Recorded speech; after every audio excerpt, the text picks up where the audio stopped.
Right, hello there. I thought I'd give you a wee update on the NC750. I've had it now for about 4 months, and it's been absolutely cracking. It's been a cracking bike. I think that the last weekend I just got the heated grips fitted and the USB charging lead, and these are the factory heated grips, and I'll just show you. Right, so hopefully. Right, so I've done 1,237 miles, heated grips.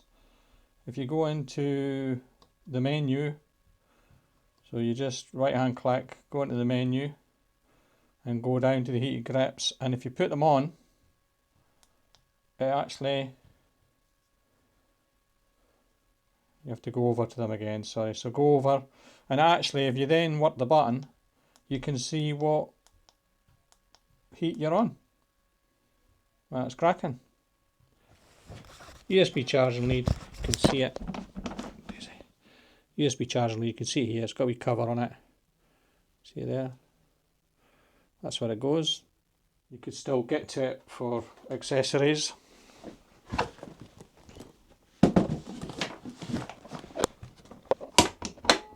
So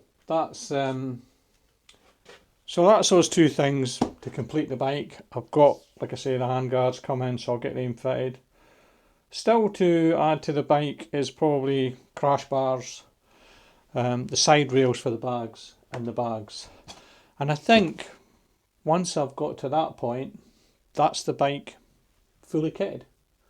And hopefully I'll have that at that sort of position for the ABR festival next year.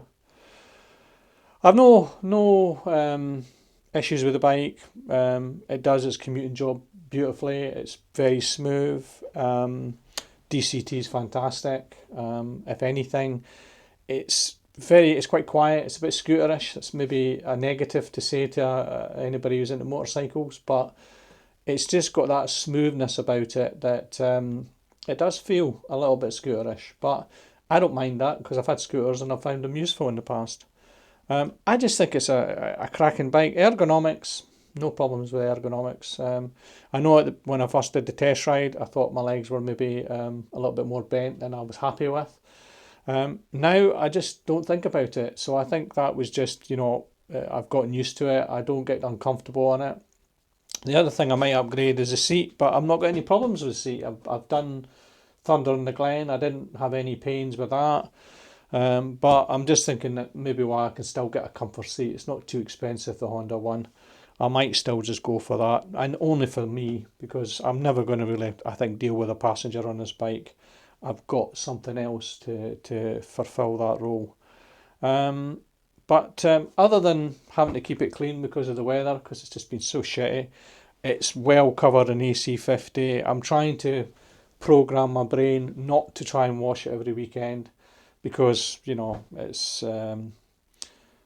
seems pointless covering the stuff to protect it and then diluting it, basically. So I'm trying to sort of maybe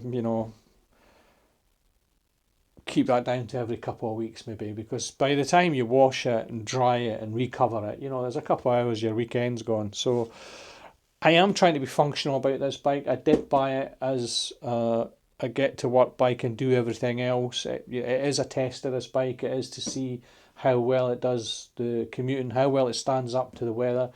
The salt in Scotland, it's horrendous. And but what do you do? I don't want to have to buy another bike to commute back and forward to work when I bought this for that purpose. So I'm just going to live with it now. I maybe have to use the bike 2 or 3 days during the week when I can't get the car. So I am just going to have to live with it. When the weather gets worse, I'll maybe have to see, when we get really bad snow or anything like that. Well, I might be working from home, or I might commute by bus or do something like that.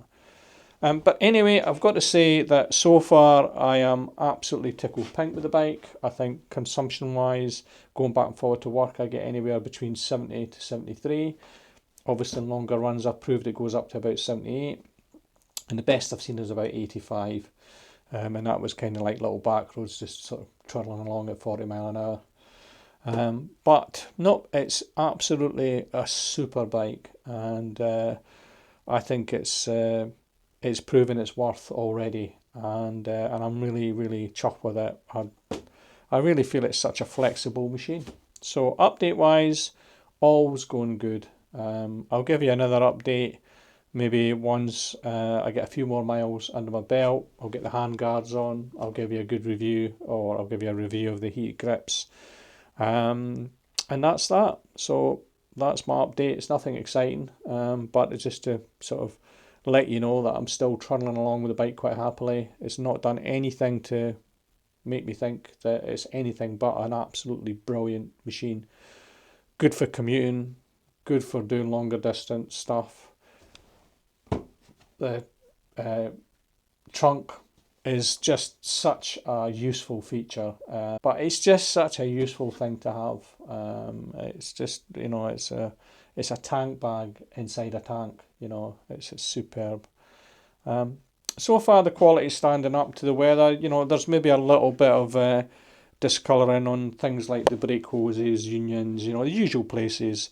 The bolts on the rear disc, not rusty or anything, but just showing the signs of reaction to the watery, salty roads at the moment.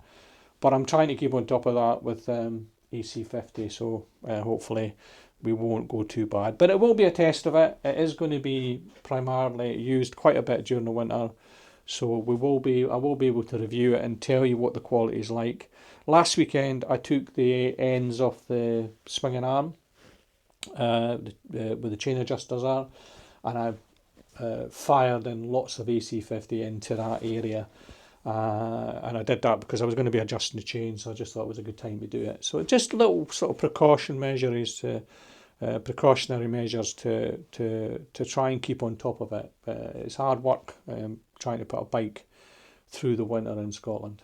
Anyway, that's it. I'm going to stop there, and it's total thumbs up as far as I'm concerned for this bike. Fantastic machine. Anyway, take care out there. Bye for now.